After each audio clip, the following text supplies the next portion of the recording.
चलिए ध्यान दीजिएगा, लास्ट हम लोग पढ़े थे अपवर्तनांक, याद है? आज टॉपिक कीजिए आपेक्षिक अपवर्तनांक।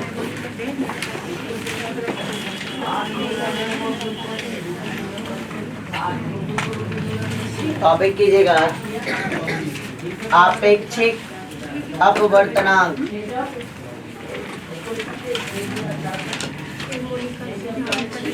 अपवर्तनांक क्या है ये पता है ना? Yes sir. निर्वात में प्रकाश की चाल और उस माध्यम में प्रकाश की चाल के अनुपात को हम लोग क्या कहते हैं? अपवर्तनांक। आज नया टॉपिक सीखेंगे आपेक्षिक अपवर्तनांक। लिखिएगा, दो माध्यमों के निरपेक्ष अपवर्तनांकों, दो माध्यमों के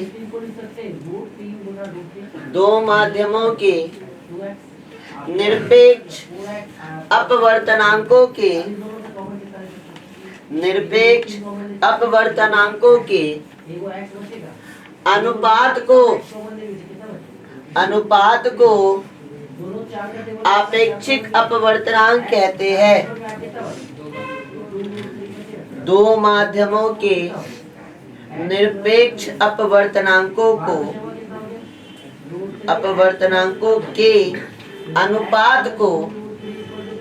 के अनुपात को आपेक्षिक अपवर्तनांक कहते हैं।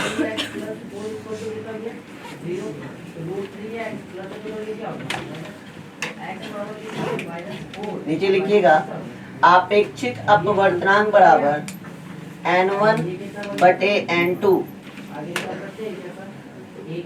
आपेक्षिक अपवर्तनांक बराबर N1 बटे N2।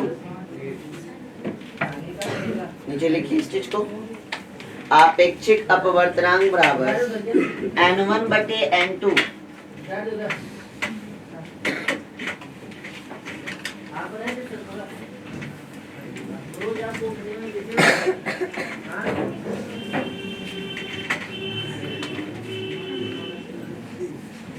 अब थोड़ा समझते हैं। देखिए अपवर्तनांक क्या बताते हैं कि हमारे पास दो माध्यम था। एक माध्यम क्या था? हवा, और दूसरा माध्यम क्या था? कांच। तो हवा या निर्वात में प्रकाश की चाल और कांच में प्रकाश की चाल के अनुपात को हम लोग क्या कह रहे थे? अपवर्तनांक। अब ऐसा दो अपवर्तनांक निकाल लेते हैं। जैसे कि यहाँ पे हम लोग क्या निकाल सकते हैं? कांच का अपवर्तनांक, और इसी तरह माध्यम चेंज कर लेते हैं। एक आपका लेते हैं हवा और दूसरा लेते हैं पानी। तो यहाँ पे किसका अपवर्तनांक निकलेगा? पानी का। तो जब हम हवा का अपवर्तनांक और पानी के अपवर्तनांक का अनुपात निकालेंगे ना, तब जो अपवर्तनांक आएगा वो अपवर्तनांक क्या कहलाएगा? आपेक्षिक। दो माध्यम, एक माध्यम यहाँ पे हम लोग मान लेते हैं कांच, और यहाँ क्या मान लेते हैं? पानी। तो दो अलग अलग माध्यमों का जब अपवर्तनांक का अनुपात निकालेंगे, एक निकालेंगे आपके कांच के अपवर्तनांक, कांच का अपवर्तनांक को मान लेते हैं N1, और पानी के अपवर्तनांक को क्या मान लेते हैं? N2। तो दो अलग अलग माध्यमों के जब अपवर्तनांक का अनुपात कर देंगे, डिवाइड कर देंगे इन दोनों को, तब जो आपका आएगा वो आपका क्या कहलाएगा? आपेक्षिक अपवर्तनांक। क्लियर है? आपेक्षिक अपवर्तनांक क्या होता है? दो माध्यमों के अपवर्तनांक के अनुपात को हम लोग क्या कहते हैं? आपेक्षिक अपवर्तनांक। पहले इन दोनों का अनुपात निकालेंगे, फिर उसका पहले इनका निकालिएगा अलग, फिर इनका निकालिएगा अलग। अब इन दोनों का जो अपवर्तनांक आएगा, इनका जो रेशियो होगा, वो रेशियो आपका क्या कहलाएगा? आपेक्षिक। क्लियर है? अगला टॉपिक, इन दोनों का कैसे निकालेंगे ये तो पता है ना। चलिए अगला टॉपिक इम्पोर्टेंट टॉपिक बनाइए, प्रकाश के अपवर्तन का नियम।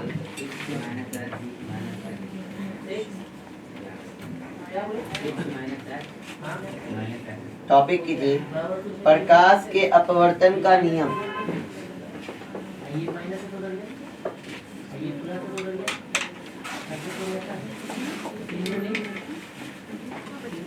देखिए परावर्तन का नियम याद है सबको? Yes sir. कितने नियम थे? 2 नियम। 2 नियम थे। तो लिखिएगा नीचे, प्रकाश के अपवर्तन के 2 नियम होते हैं। प्रकाश के अपवर्तन के 2 नियम होते हैं।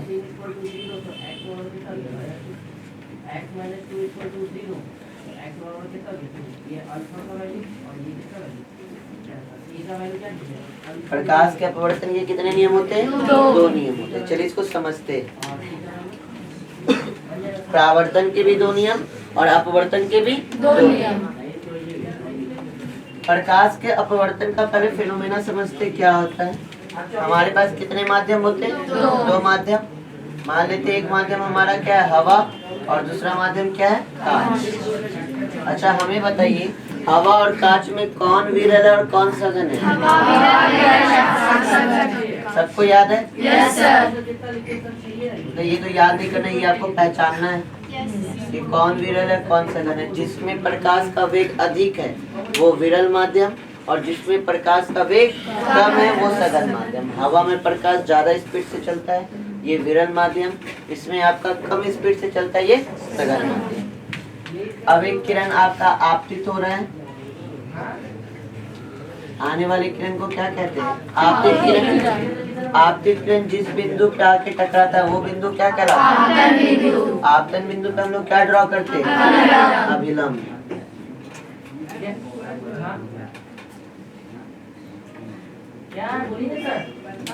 अगर आपका लाइट को डिस्टर्ब ना करते तो ये लाइट कैसे निकलती? सीधी। बट क्या हो रहा है, कहाँ से कहाँ जा रहा है? विरल से सघन। जब प्रकाश की किरण विरल से सघन माध्यम में जाती है तो क्या होता है? अभिलंब की ओर झुक जाता है। अभिलंब की ओर झुक जाता है। यहाँ पे भी एक किरण बनेगा, यहाँ भी कोण बनेगा। कौन सा कोण? आपतन कोण। और यहाँ कौन सा कोण? अपवर्तन कोण। ये कैसी किरण? आपतित किरण।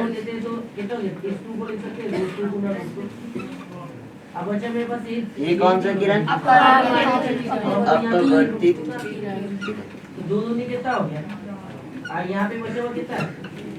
रेड मार्कर क्या है हमारा? अभिलंब। x² हो गया प्लस पहले 4 लिखते हैं सर, तो 4√2x माइनस। और ये बिंदु क्या कहलाता है? आपतन। ये सारा चीज याद है ना? Yes sir.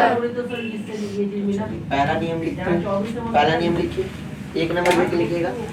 आपतित किरण, आपतित किरण आपतन बिंदु पर अभिलंब। आपतित किरण आपतन बिंदु पर अभिलंब। आपतन बिंदु पर अभिलंब और अपवर्तित किरण। अपवर्तित किरण तीनों एक ही, तीनों एक ही, तीनों एक ही समतल में, तीनों एक ही समतल में होता है। तीनों एक ही समतल में होता है। आपतित किरण आपतन बिंदु पर अभिलंब और अपवर्तित किरण तीनों एक ही समतल में होता है। अब बोर्ड पे फोकस हुई। समतल वाला कहानी हम आपको बताए थे जब परावर्तन का नियम पढ़ा रहे थे। हम आपको बताए थे 3 प्रकार का समतल होता है। एक होता है आपका XY तल, दूसरा होता है YZ तल, और तीसरा होता है XZ तल। याद है? अगर हम इस बोर्ड को देखें तो बोर्ड कौन सा तल है मेरा? XY। ये वाला जो एक्सिस है ये कौन सा एक्सिस? ये हो गया X एक्सिस, और ये वाला कौन सा एक्सिस? Y axis. अब अगर यहाँ पे चेक कीजिएगा तो आपतित किरण आपतन बिंदु पर खींचा गया अभिलंब, और अपवर्तित किरण तीनों बोर्ड पे ही है ना? क्या लाइट अपवर्तन के बाद आप लोग के साइड आ रहा है? No sir. अगर ऐसे आता तब इसका तल बदल जाता। एक तल होता है XY और दूसरा होता है YZ, लेकिन ऐसा तो हो नहीं रहा है। अगर लाइट को हम किसी सरफेस पे भेज रहे हैं तो लाइट आपका आ रहा है, ये हो गया आपका आपतित किरण, जहाँ पे टकराएगा आपतन बिंदु, और अपवर्तन भी हो रहा है कहाँ, इसी तल पे हो रहा है। तो आपतित किरण, अभिलंब और अपवर्तित किरण तीनों एक ही समतल में होते हैं। पहला नियम ये कह रहा है कि आपतित किरण आपतन बिंदु पर खींचा गया, अभिलंब और अपवर्तित किरण तीनों एक ही समतल पे होता है। और यहाँ पे हमारा समतल कौन है, एक्स वाई। अभी यहाँ पे समतल कौन है मेरा, एक्स वाई। ये हो गया एक्स एक्सिस और ये हो गया वाई एक्सिस, इनके बीच ही सारा कुछ है। तो ये अब दूसरा नियम लिखते हैं। दूसरा नियम लिखिए,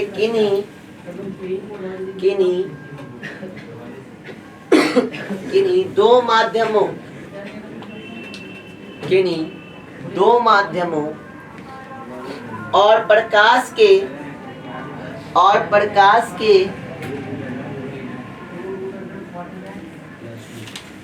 किन्हीं दो माध्यमों और प्रकाश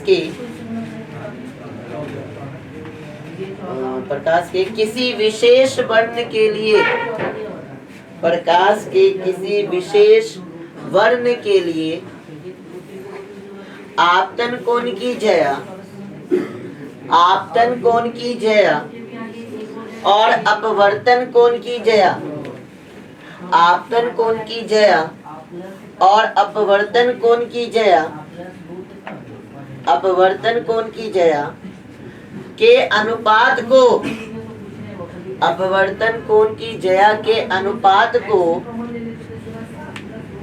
सॉरी के अनुपात आपतन कोण की ज्या और अपवर्तन कोण की ज्या का अनुपात एक नियतांक होता है, एक नियतांक होता है। पैराग्राफ चेंज कीजिए, इसे या ऐसे लिखिएगा, इस नियम को कीजिएगा, इस नियम को स्नेल का नियम भी कहा जाता है या कहते हैं कीजिएगा। इस नियम को स्नेल का नियम भी, स्नेल का नियम भी कहा जाता है। इस नियम को स्नेल का नियम भी कहा जाता है। हो गया। अब थोड़ा मेरा ध्यान दीजिए, दूसरा ही नियम ज्यादा इम्पोर्टेंट है। याद रखिएगा कि अपवर्तन का जो दूसरा नियम है, इसे कौन सा नियम कहा जाता है, स्नेल का। डायरेक्ट क्वेश्चन ऐसे ही पूछता है कि स्नेल के नियम को लिखे। तो जब ऐसा क्वेश्चन है कि स्नेल के नियम को लिखे, तो अपवर्तन का जो दूसरा नियम है उसको लिखना है। ठीक है। अब कहना क्या चाह रहा है ये ध्यान देते हैं कि दूसरा नियम कहना क्या चाह रहा है। पहला नियम तो क्लियर है ना, कि आपतित किरण आपतन बिंदु पे खींचा गया विलंब और अपवर्तित किरण तीनों क्या होता है, एक ही समतल पे होता है। दूसरा नियम कह रहा है कि किन्हीं दो माध्यम के लिए, दो माध्यम यहाँ हमारा कौन कौन है, हवा और प्रकाश, किसी दो माध्यम के लिए और प्रकाश के विशेष वर्ण के लिए, विशेष वर्ण, वर्ण मतलब होता है, वर्ण मतलब होता है रंग। आपका ये नियम तभी लगेगा जब दो माध्यम आपका क्या हो, निश्चित हो। जैसे हमने यहाँ पे हवा और कांच लिया है, तो हवा और कांच की बात करेंगे। और प्रकाश के विशेष वर्ण के लिए मतलब अगर मान लिया जाए आप यहाँ से ब्लू लाइट भेज रहे हैं तो ब्लू ही लाइट होना चाहिए। जब ऐसा होता है तो ये जो आपतन कोण की ज्या है, ज्या मतलब होता है साइन, आपतन कोण का जो ज्या होता है और अपवर्तन कोण की जो ज्या होता है वो क्या होता है, एक नियतांक होता है। एक नियतांक मतलब हमेशा जो वैल्यू आएगी वो क्या आएगी, निश्चित आएगी। अब ये कहना क्या चाह रहा है सर, इसको और चीज से बताते हैं। मान लिया जाए कि यहाँ पे आपतन कोण कितना डिग्री है, 45 डिग्री और अपवर्तन कोण है आपका 30 डिग्री। तो यहाँ पे अगर हम लोग निकाले कि sine 45 degree upon sine 30 degree, तो जो वैल्यू आएगा ना, मान लिया जाए कि ये वैल्यू क्या आ गई, x आ गई। इसको कैलकुलेशन किए और वैल्यू क्या हो गई, x। अब यहाँ पे चेंज करते हैं, यहाँ पे अब देखते हैं 60 डिग्री और यहाँ पे मान लिया जाए 45 डिग्री। कुछ नहीं चेंज किए, सिर्फ यहाँ पे क्या चेंज किए, एंगल। हमारा माध्यम भी वही है और प्रकाश का वर्ण भी वही है, मतलब ब्लू कलर है तो ब्लू कलर है। अगर इनका भी रेशियो निकाला जाए साइन 60 डिग्री और साइन 45 डिग्री, इनका भी जब रेशियो निकालिएगा तो अभी भी रेशियो क्या आएगा, x ही आएगा। मतलब sine i r upon sine r एक नियतांक है। नियतांक मतलब एक कांस्टेंट वैल्यू, हर बार क्या आएगा वो सेम होगा। आप एंगल चेंज करते चलिए, लेकिन एंगल चेंज करने से जो इन दोनों का रेशियो आएगा ये हर बार क्या आएगा, सेम होगा। ये कब तक सेम होगा सर, जब तक कि इन दोनों का माध्यम निश्चित है। अगर आप माध्यम बदल दे, जैसे कि यहाँ से हम कांच हटा के क्या लगा दे, पानी, तो फिर ये वैल्यू क्या हो जाएगी, चेंज हो जाएगी। तो यहाँ पे डिफिनेशन कह रहा है स्नेल का नियम कि किन्हीं दो माध्यम के लिए, तो ये दो माध्यम क्या होना चाहिए, निश्चित होना चाहिए। अगर आप हवा पानी की बात कर रहे हैं तो हवा पानी की बात कीजिए, हवा कांच की बात कर रहे हैं तो हवा कांच की बात कीजिए, दो माध्यम। और प्रकाश के विशेष वर्ण के लिए, प्रकाश का विशेष वर्ण हो गया, अगर हमने रेड कलर लिया है तो रेड ही कलर लेंगे, ग्रीन लिए तो ग्रीन ही लेंगे, ब्लू लिए तो ब्लू ही लेंगे। इसमें परिवर्तन नहीं करेंगे, माध्यम में परिवर्तन नहीं करेंगे, और प्रकाश का वर्ण मतलब उसके कलर में परिवर्तन ना करेंगे। तो यहाँ पे आपतन कोण की ज्या और अपवर्तन कोण की ज्या, ज्या मतलब होता है साइन, तो आपतन कोण का साइन मतलब साइन आई, और अपवर्तन कोण की ज्या मतलब साइन आर। इन दोनों का जो अनुपात होगा ये एक क्या आएगा, नियतांक है। आप यहाँ पे एंगल चेंज कैसे होगा सर, अगर मान लिया जाए हम लाइट ऐसे भेजते हैं, अभी मान लिया जाए ये 60 डिग्री का कोण बना रहा है, अगर हम लाइट ऐसे भेजते तो एंगल बढ़ जाता ना, एंगल बड़ा होता कि नहीं।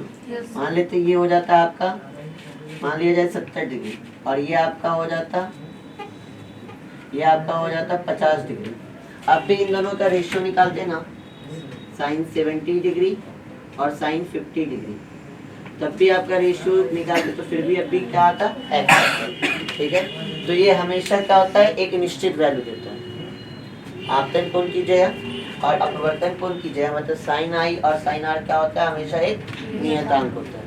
ये कब तक फॉलो होगा, जब तक कि दो माध्यम क्या हो, निश्चित हो, और कलर क्या हो, लाइट का सेम। क्लियर है। अपवर्तन का नियम आया समझ में, दो नियम है। पहला नियम आपका आपतित किरण आपतन बिंदु पे खींचा गया विलंब, और अपवर्तित किरण, तीनों एक ही समतल में होता है। दूसरा नियम कह रहा है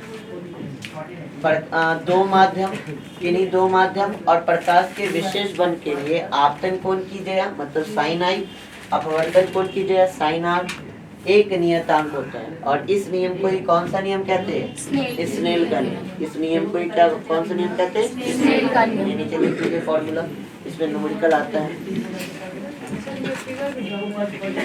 नहीं फिगर नहीं ड्रॉ करना।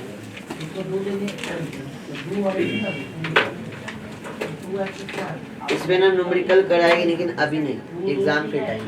थोड़ा सा आप लोग मैथ में ट्रिगो पढ़ लीजिएगा ना तब, क्योंकि इसकी वैल्यू भी पता नहीं, साइन 30 की वैल्यू कितनी होती है, 45 की वैल्यू कितनी होती है, ये आपके मैथ में वो चैप्टर मैथ में कंप्लीट कर लीजिए, तो इसका न्यूमेरिकल लास्ट में एग्जाम टाइम करेंगे। फॉर्मूला लेकिन याद होना चाहिए, sine i upon sine r बराबर क्या होता है, एक नियतांक।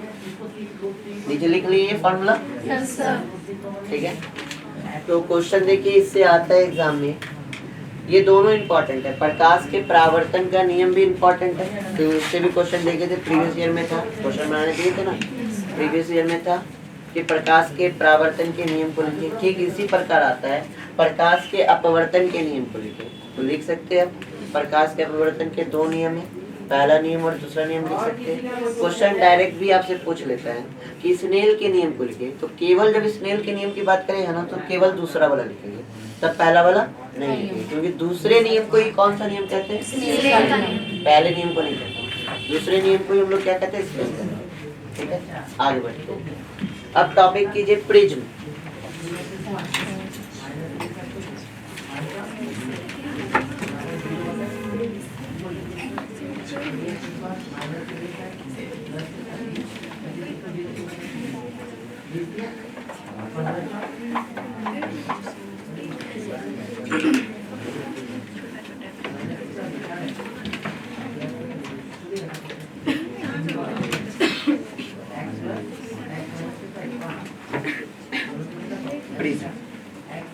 पहले लिखिए फिर समझाते हैं।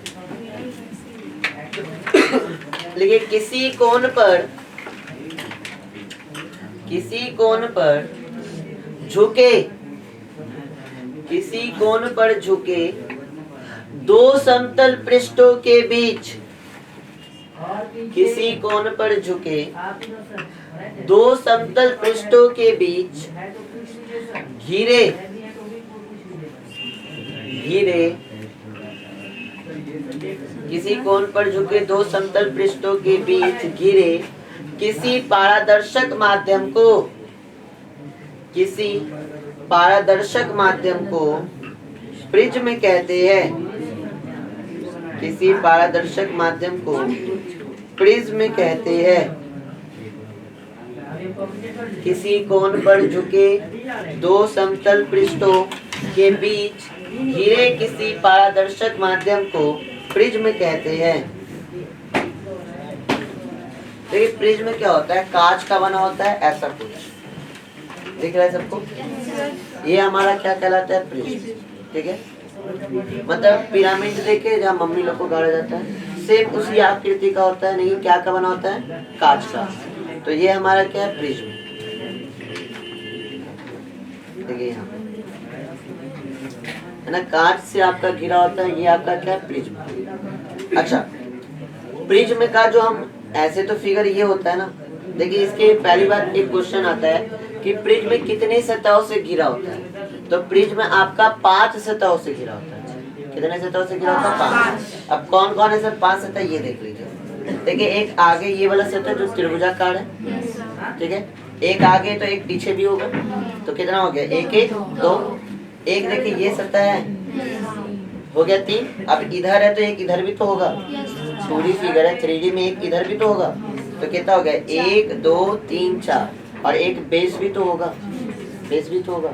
तो कितनी सतहों से होता है, 5। याद रखना है कि प्रिज्म आपका 5 सतहों से घिरा होता है। देखिए यहाँ पे आपको दिख सकता है, एक सतह, पीछे 2 सतह, एक इधर है 3, तो एक इधर भी होगा 4, और एक नीचे बेस होगा, वो क्या होता है 5। तो प्रिज्म कितनी सतहों से घिरा होता है, 5। ठीक है, प्रिज्म का अपना ही स्पेशल यूज है सर।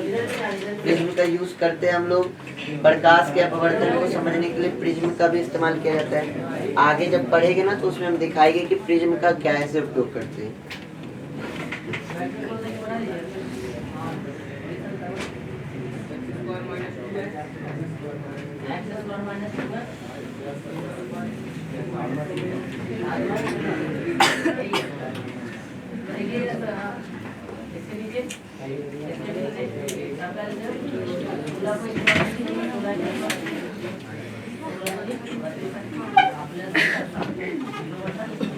चलिए यहाँ ध्यान दीजिएगा, अगर हम प्रिज्म का आकृति हम बनाना चाहे तो ऐसा बनेगा, ध्यान दीजिएगा।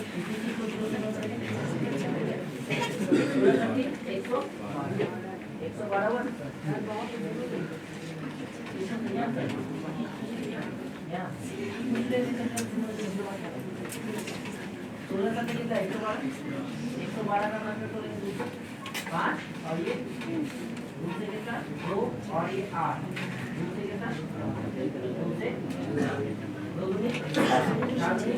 2 ये बनता है प्रिज्म की, बना लीजिए कॉपी में।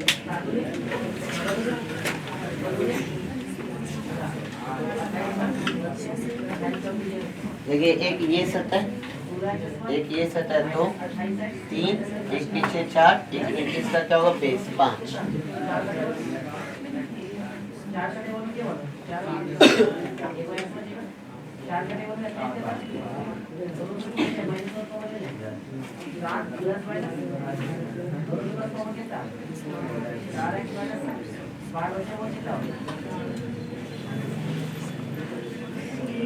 ठीक है, याद रखिएगा कि प्रिज्म कितने सतहों से घिरा होता है, 5 सतहों से। ये याद रखना है, ये ऑब्जेक्टिव में पूछता है कि प्रिज्म कितनी सतहों से घिरा होता है।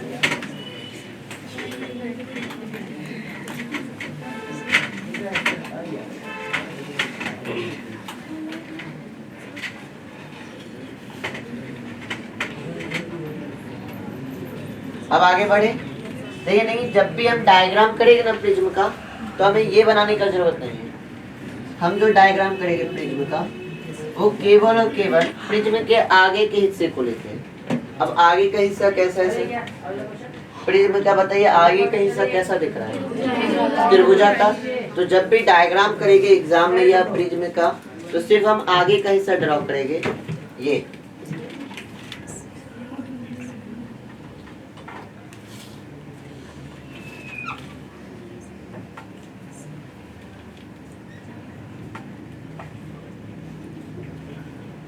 ये भी हमारा क्या कहलाएगा, प्रिज्म। तो अगला टॉपिक कीजिए, अगला टॉपिक कीजिए। प्रिज्म में से होकर प्रकाश का अपवर्तन, प्रिज्म में से होकर प्रकाश का अपवर्तन, और एकदम ध्यान से देखिएगा, प्रिज्म में से होकर प्रकाश का अपवर्तन, प्रिज्म में से होकर प्रकाश का अपवर्तन, प्रिज्म से होकर प्रकाश का, वहाँ देखा लिखिए। प्रिज्म किस चीजों का बना हुआ है, कांच का। ध्यान दीजिए, प्रिज्म में बना क्या क्या है, कांच का। ये हमारा क्या है, एक प्रिज्म है जो किस चीज का बना हुआ है, कांच का। इधर क्या होगा, हवा, इधर भी क्या होगा, और ये क्या का है, कांच का। हमें बताइए कि ये हवा और प्रिज्म में कौन कैसा माध्यम होगा, हवा विरल माध्यम, और प्रिज्म कैसा माध्यम, सघन। और फिर से क्या आ गया, हवा, तो फिर से कैसा माध्यम। इतना बात में किसी को कोई दिक्कत। अब ध्यान दीजिएगा, एक किरण हम प्रिज्म पे क्या करा रहे हैं, आपतित करा रहे हैं, ठीक है। योग में हम लोग अल्फा प्लस बीटा का वैल्यू 1/2 और गुणनफल में अल्फा इंटू बीटा का जो किरण आता है उस किरण को हम लोग कौन सा किरण कहते हैं, आपतित किरण। Alpha plus beta into theta plus alpha into beta. आपतित किरण, ठीक है। ये चीज आपतित किरण जिस बिंदु पे टकराता है वो बिंदु क्या कहलाता है, आपतन बिंदु। आपतन बिंदु पे हम लोग क्या खींचते हैं, अभिलंब। आपतन बिंदु पे क्या खींचते हैं, अभिलंब। अब यहाँ ध्यान दीजिएगा, अब तक हमारा जो सतह था वो कैसे था, ऐसे नीचे कांच, ऊपर हवा। तो आपका लाइट रे ऐसे आ रहा था, ये बिंदु क्या हो रहा था, आपतन बिंदु। आपतन बिंदु पे हम लोग क्या खींच रहे थे, अभिलंब। कैसे खींच रहे थे, सीधी रेखा। अभिलंब के लिए हमें क्या जानना होगा, 90 डिग्री का कोण बनना चाहिए, तो ये अभिलंब है। नहीं, अब यही लाइन अगर आपका टेढ़ा है ऐसे, तब अभिलंब क्या होगा, अब भी ऐसे खींचेगा अभिलंब। अभिलंब क्या होना चाहिए, सतह पे लंब होना चाहिए 90 डिग्री का। अब लाइन टेढ़ा है तो आपका अभिलंब ये ना होगा, अभी सीधा लाइन था तो अभिलंब ये था, लेकिन लाइन टेढ़ा हो जाएगा तो अभिलंब कैसे हो जाएगा, ऐसा होगा। एंगल तो 90 होना चाहिए। अगर लाइन ऐसा होता तो अभिलंब कैसे खींचते, ऐसे, क्या 90 डिग्री का कोण बनता, अभिलंब कैसे खींचते, ऐसे। ये लंब होता कि नहीं होता। अगर हमारा ऐसे होता तो ऐसे में तो हम ऐसे दे सकते, तो हम जब तक सीधा था तो अभिलंब ऐसे दे रहे थे, बट अब लाइन कैसा हो गया, तिरछा। यहाँ पे जहाँ पे आपतन बिंदु बन रहा है वहाँ पे लाइन सीधा है क्या, ऐसे है क्या, लाइन क्या है, तिरछा है। तो तिरछा लाइन है तो अभिलंब कैसे ड्रॉ करेगी, इधर से। ये बता रहा है समझ में कि नहीं। तो हमको यहाँ पे क्या ड्रॉ करना है, अभिलंब। तो अभिलंब कैसे ड्रॉ करेंगे, देखिए यहाँ पे ऐसे।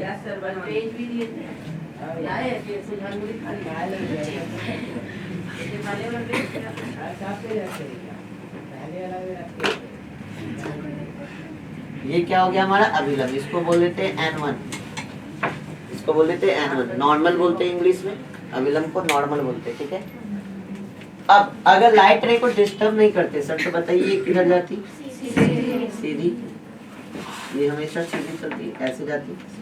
बट क्या हो रहा है, लाइट के साथ क्या हो रहा है, ये कहाँ से कहाँ जा रहा है, विरल से सघन में। जब प्रकाश की किरण विरल माध्यम से सघन माध्यम में जाती है तो क्या होता है, अभिलंब की ओर मुड़ जाती है। लाइट जाना चाहता है सीधे, लेकिन माध्यम परिवर्तन के कारण ये क्या होगा, मुड़ेगा। किधर मुड़ेगा, अभिलंब की ओर। अभिलंब की ओर मुड़ के ये लाइट रे ऐसे निकलेगी। अब लाइट रे कहाँ हिट किया, यहाँ। ये कौन सा किरण होगा, अपवर्तित किरण, ठीक है। ये आपतित किरण और माध्यम में मुड़ के जाने वाली किरण को कौन सा किरण कहते हैं, अपवर्तित किरण। अब लाइट रे यहाँ पे हिट किया, अब तो बाहर निकलेगा ना, मतलब वापस से माध्यम में क्या होगा, परिवर्तन। अब तक कहाँ था, कांच के अंदर, क्योंकि प्रिज्म क्या का बना होता है, कांच का। तो अब तक क्या था, कांच के अंदर। अब कांच से कहाँ आ रहा है, हवा में, मतलब वापस से माध्यम परिवर्तन। माध्यम परिवर्तन होगा तो वापस से क्या देखने को मिलेगा, अपवर्तन। सबसे पहले हमें क्या खींचना होगा इस बिंदु पे अभिलंब। अभिलंब कैसे खींचेगी? सीधा लाइन। लाइन कैसा है इस बार? आपका ऐसा है, तो अभिलंब कैसे खींचेंगे? इसके लंब डालेंगे, लंब डालेंगे तो आपका लाइन कैसा आएगा? ऐसा कुछ।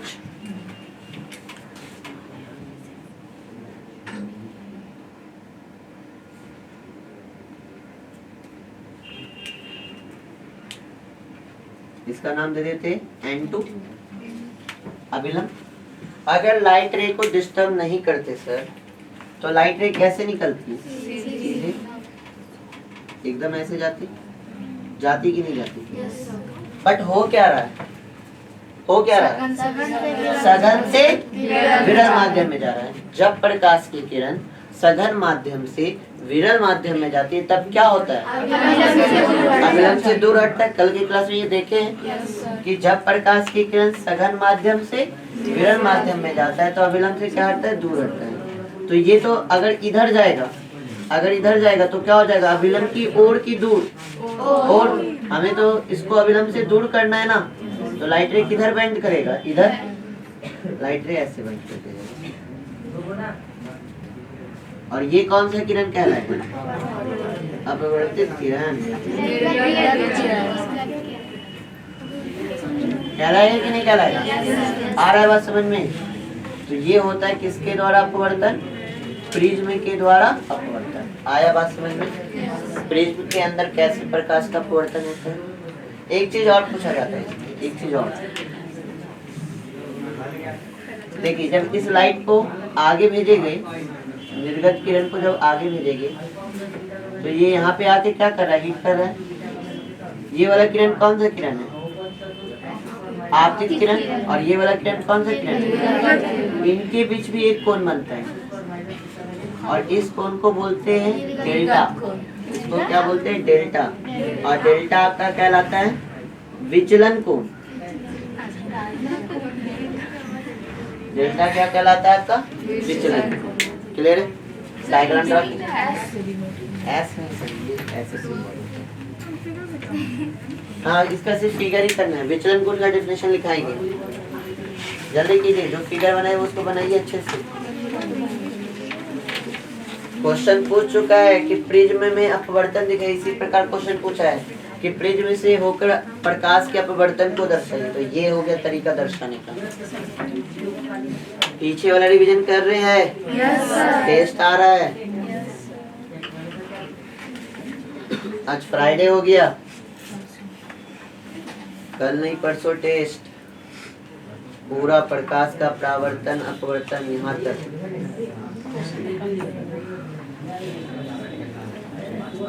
जितना क्वेश्चन करवाए हुए हैं उन सबका अच्छे से रिवीजन कीजिएगा। अपवर्तन वाले का टॉपिक देखिएगा।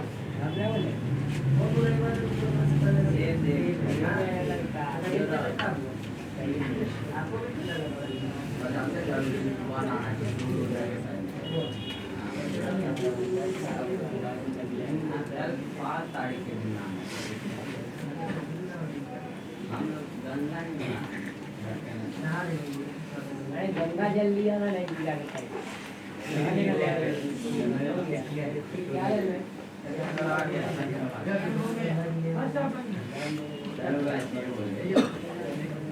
हो गया।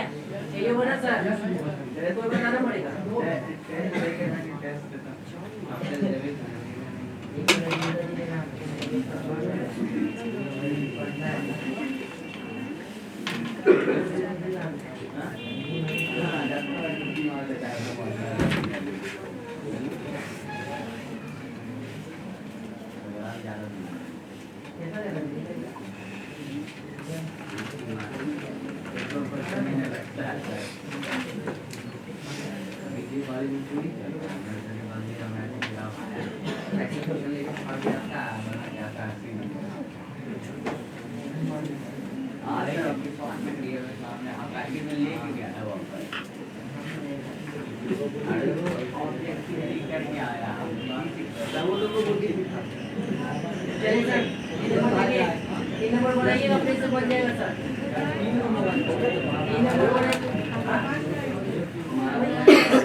हो गया। विचलन को लिख के डैश दीजिएगा नीचे, टॉपिक कीजिए विचलन को। अभी जो चौथा गुण है वही चीजें सब वर्ड में लिखो। 3 का 1 नंबर क्या दिया हुआ है? 9x स्क्वायर माइनस 4 दिया हुआ है माइनस 8 x तो 5x बोले माइनस 8x लिखिएगा आपतित किरण और निर्गत किरण के बीच, आपतित किरण और निर्गत किरण के बीच के कोण को, बीच के कोण को विचलन कोण कहते हैं। विचलन कोण कहते हैं। आपतित किरण और निर्गत किरण के बीच के कोण को विचलन कोण कहते हैं। तो ये जो कोण आपका बन रहा है, ये कोण आपका क्या कहलाएगा? विचलन कोण। ये हो गया हमारा आपतित किरण और ये हमारा कौन सा किरण? निर्गत किरण। इनके बीच का जो कोण बन रहा है वो कोण आपका क्या कहलाएगा? विचलन। आगे बढ़े, अगला टॉपिक कीजिए लेंस। लेंस करते ना?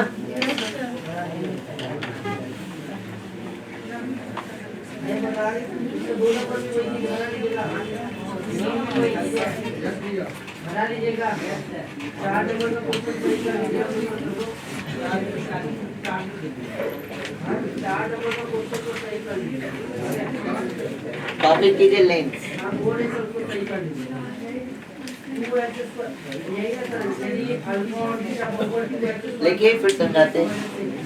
ठीक है, लेंस, लेंस पारदर्शक पदार्थ का, पारदर्शक पदार्थ का वह टुकड़ा है, पारदर्शक पदार्थ का वह टुकड़ा है, वह टुकड़ा है जो दो निश्चित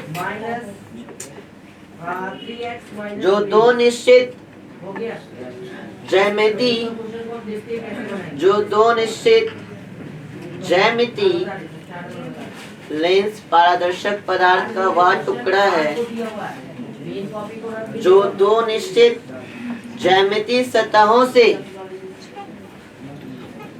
जो दो निश्चित ज्यामिति सतहों से घिरा होता है, घिरा होता है।